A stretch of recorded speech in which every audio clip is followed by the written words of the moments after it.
Welcome back everybody, it's Lewpac here with another video from my beginners tutorial series for Albion Online. Offering you all sorts of tips and tricks and information to help guide you as you journey through the world of Albion. Now today's video we're going to focus on the maps in Albion, which means both the overworld map here and the mini maps and zone information. We're going to help you better understand what each part of the information means and what it conveys to you as a player. Now, a lot of it actually is quite obvious. As you look at it, you can understand the basics of it, but some of the information is a little bit trickier to decode and can be quite confusing for newer players. So I'm going to break it down to you into a few different parts. Now, firstly, we're going to look at the open world map. We refer to each section of Albion as a tile because it's square in shape as you move from one zone to the next, and each tile on the open world map is given a label such as this. Now the label is divided into three parts for you guys.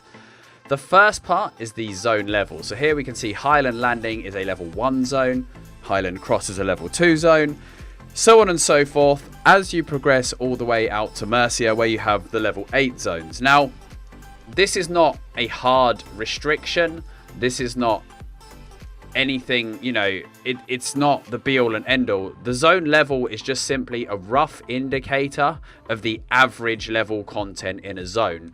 You're not forbidden from entering a zone because you're a lower tier. A brand new player could in theory go out to a tier 8 zone if they didn't get killed horribly on the way, of course.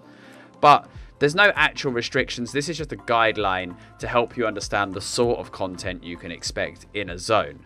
So the levels again range from 1 to 8, and they kind of progress in a linear fashion. So a new player would begin in the level 1 zone, slowly make their way towards these level 3 and 4 zones to their first capital city, and then after that, you know, you move into the 5, the 6, and then the highest you can find in the Royal Continent is a level 6 zone.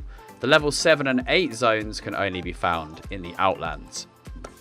The next bit of information is probably the most crucial one for new players to understand, and it is the type of zone or the color code for the zone. So we can see here that we've got blue zones, we've got yellow zones, we've got red zones, and we have got black zones. Now, the color has two parts to it. The color determines the rule set for the zone, but it also determines where you can go as a player.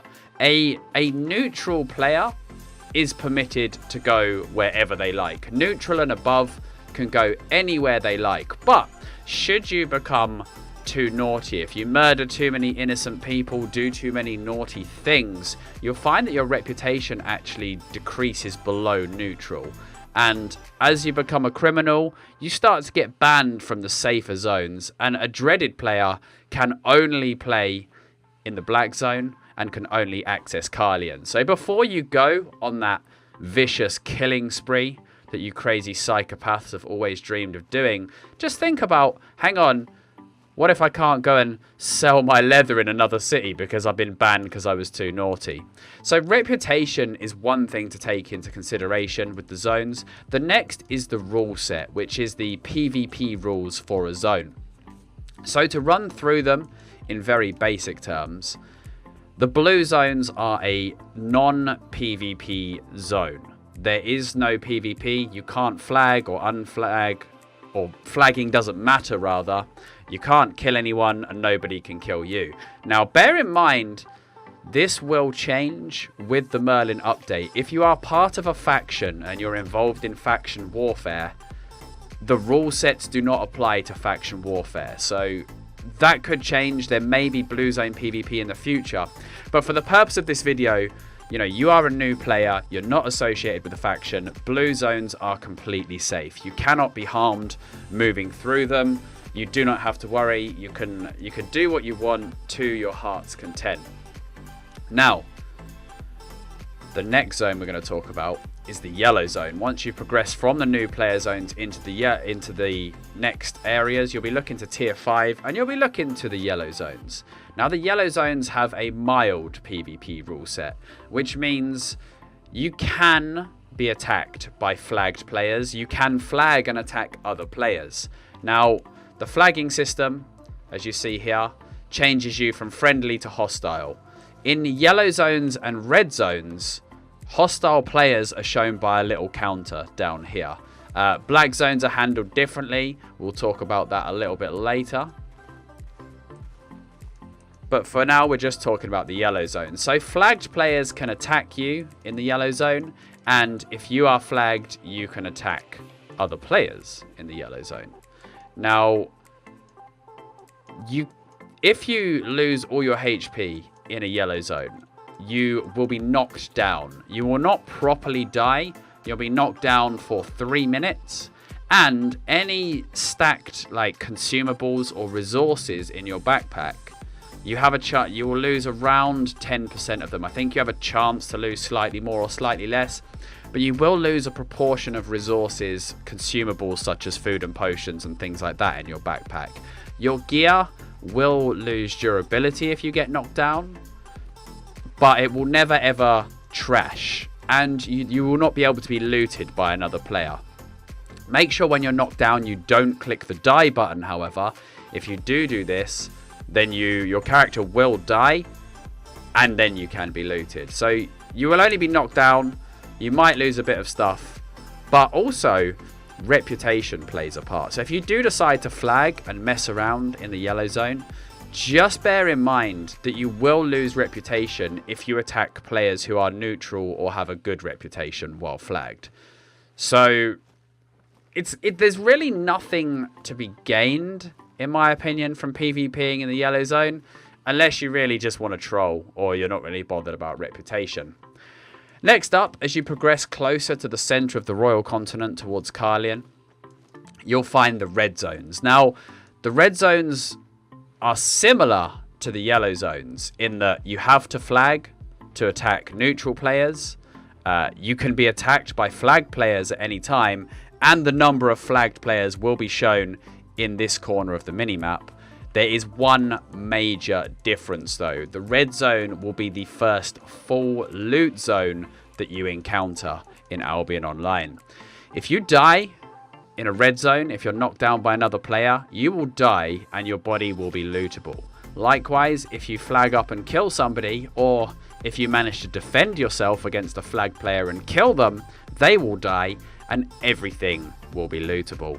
So take absolute care when journeying through these zones. Respect the red zones is the biggest tip I can give to new players. So many players have just thought, oh, it's only one tile. I just need to go one tile to get my resources into Carlion to sell. What's the worst that can happen? Next thing you know, a kill feed is being posted around Reddit. Look at this guy on the mammoth that I killed with all of his stuff. He probably quit the game shortly after.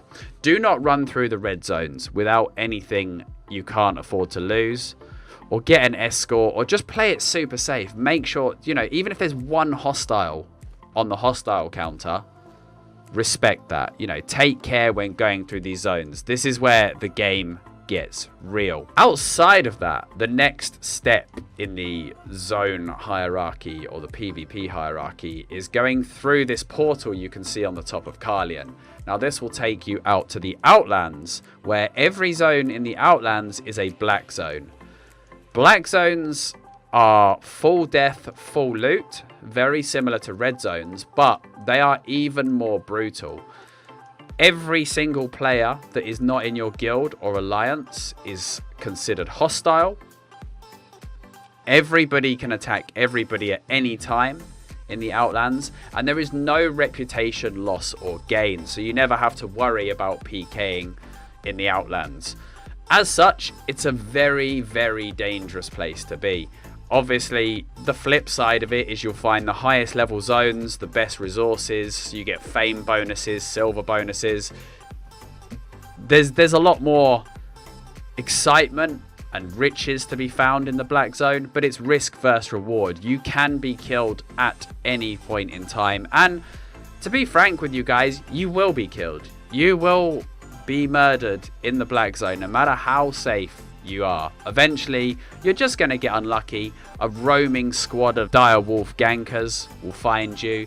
You know, you'll be caught in the middle of doing a boss or something, and you'll just get unlucky. So I encourage every player actually to put on a set of absolutely trash gear. You know, tier 4, tier 4.1, whatever you can afford. Hop through the Black Zone portal and just have some fun. Just kill a few mobs, journey through a few zones, see how long you can survive. Nip your head into the dungeons and yeah, just have a laugh. And if you die, you die. You didn't lose anything expensive, but doing that will give you the Black Zone experience and prepare you for what to expect when you actually want to take slightly nicer gear out of there. So that gives you a roundup of the various zones and what they mean. Next thing we're going to look at is the icons on the tiles that you can see in the open world, telling you what's where. So starting from where you'll be, you can see you've got these green small and big indicators for mob camps. These icons indicate open world mob camps that you can go and farm of various tiers. If you click on them, they'll tell you what mobs are spawning there, and so on and so forth. Now, the green ones are generally designed for solo players. If you find a blue marker, these are group areas, sometimes open world, sometimes dungeon. This is the icon for an open world one, and I can show you a dungeon icon. So here we see a green dungeon icon for solo players, and we can see a group dungeon icon down here. So those show you where the dungeons are and where the open world mob camps are to go and get your fame. And often these are some of the busiest places because a lot of players are trying to grind their combat fame up, stuff like that. And they're very, very contested. The best fame spots in the game are very contested. So if you're looking for action, if you're looking for other players, they're often the place to go. Next up, we're going to look at specific resource hotspots. If you see one of these, it means that there's a high concentration of a certain resource. One of the prime examples will be the Outlands castle areas. So each Outlands castle or high-level mob camp is surrounded by 4 tiles with high resource concentrations. These are one of the best places in the game to get tier 7 materials. So you can see this one here is surrounded by rocks. On this side, we've got ore. Over this side, we've got fiber. And out here, there's a desert tile, so that's got a high concentration of hides. So you're looking for these little resource icons. Those will tell you if you can find a high concentration of resource. The next thing you're going to notice is lots and lots of little towers and cities and stuff with flags on. So these are player capturable areas. So you've got these farms here, which can be owned by guilds. If you capture those, you have access to 8 farming plots in addition to all your islands as well. And this is where the guilds can grow their food and their animals to continue their war effort and to just keep the economy of their guild going. In addition to farms, we also have resource towers. So resource towers are also capturable. The battles for those take place on a different map to the farm. Each territory has its own map to fight the battles on. And each tower follows the resource rules of the tile it's in, which is something we're going to talk about in a little bit.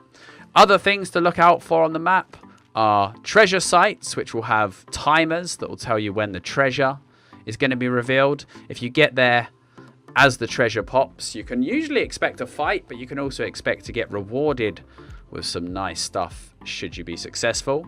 You've got war camps, which are these little icons here. Now, war camps are what guilds who don't have a territory use to launch attacks on territories. This is how you get your first territories. You take a war camp, you launch an attack on the tower within that zone at the set time, and then you try and take the territory. And from there, you can launch one attack onto the other. A few other little things you can notice. Out in the Outlands, there's specific essence areas that look like this. You can go there to find essences for enchanting potions. They have a high level of the sort of spectre mobs that you can kill. And we have city home plots, which are guild hometowns. This is where guilds can build all their crafting stations. They can put houses for their guild members to bind to. These are considered the home plots of the guilds. This is where they operate out of. And they have various functions. As a new player, you don't need to worry too much about the guild stuff, but it's useful to know anyway. The next thing we have to look at then is the information presented once you click on a tile. So at the top of each tile, you'll see we have a banner. And the banner conveys certain information that you will recognize and some that you won't. So here, for example, we look at Birkenfell. We can see the name. We can see that it's a red region with the appropriate icon. The skull indicating that it's full loot area. Then the middle section here indicates the live timer of the zone. Now the live timers refer to GVG activity, fighting combat for control of the resource towers, farms and city plots in the zone. So GVG fights can only happen between these hours shown here. So in this case 11 PM UTC and 3 AM UTC. So if you launch an attack on Birkenfell and no other attacks have taken place so far, it will always be at 2300. If someone then launches an attack from somewhere else, it would happen at midnight, and the next one would happen at 1 AM and so forth, but no more attacks are allowed to happen past 3 PM. This is the only time it can be captured, and the live timer will also show you when the resources respawn. Now, resource towers in particular spawn very rare resources. The Outlands resource towers are the only place to find tier 8 resources, and they will all spawn at the start of the live timer. So if you are looking to go and steal some resources, by looking at the map and understanding the map, you can find which towers are going to respawn when, and you can be there ready for the second those resources appear. You can be there ready to steal them. Next up, we have the enchantment rate. This tells you what percentage of resources within a tile are going to be enchanted. So by enchanted, we mean rare. You have flat items, such as this bag, that don't have an enchant. You have items with a 0.1 enchant, a 0.2 enchant, and a 0.3 enchant. Now, these all link to resources. If you want these enchants, you have to get enchanted resources to make enchanted items. Now, everywhere in the Royal Continent has the same enchant rate, 6%. Anglia also has the 6% enchant rate, as you see here. Then Cumbria doubles it to 12% enchant rate, as you see. And finally, Mercia has a whopping 23% enchant rate. That's broken down into the various resources, but if you want to get the rare materials, Mercia is the place to go, but also likely the most dangerous. The next part we need to look at then is the indicator for the resources. So these indicators here, you can see there's 5 resources here, 2 of which are grayed out and the other 3 are lit up. Now these icons will show you what resources are present in a tile, and underneath it will show you the tiers that they go from. So you can see here they go from tier 4 to tier 6, tier 4 to tier 6, tier 4 to tier 6 for ore, stone and wood, and roughly 23% of the resources will be enchanted. This is not applicable for stone, which obviously does not enchant. So we know what we can find in a zone, we know how much of it's going to be enchanted, and if we're hunting the rare resources, we know exactly what time the tier 8 stuff is going to respawn. The last thing I'm going to show you now is some of the little things that don't show on the open world map that you will see when you enter a zone specifically. So you'll find these Hellgate entrances in various tiles. A red Hellgate entrance denotes a 5v5 Hellgate, and an orange Hellgate entrance, which you'll find in different zones, denotes a 2v2 Hellgate. You won't be able to see the Hellgate has spawned until you enter the zone specifically. You can find out where they spawn though by looking closely. They always spawn in these little cluster of 4 rocks like this, so you can see where they spawn when planning where to go. You just can't see whether it has spawned until you enter the tile. The other thing which appears on the map that doesn't show elsewhere is the expedition portals that can be found in most dungeon tiles in the Outlands as well. You can also see where the dungeon entrance specifically is rather than just an overview, so you can make sure that you're riding the right way. Right guys, that's all for maps and the general information that they present to you guys. I hope you've enjoyed the video.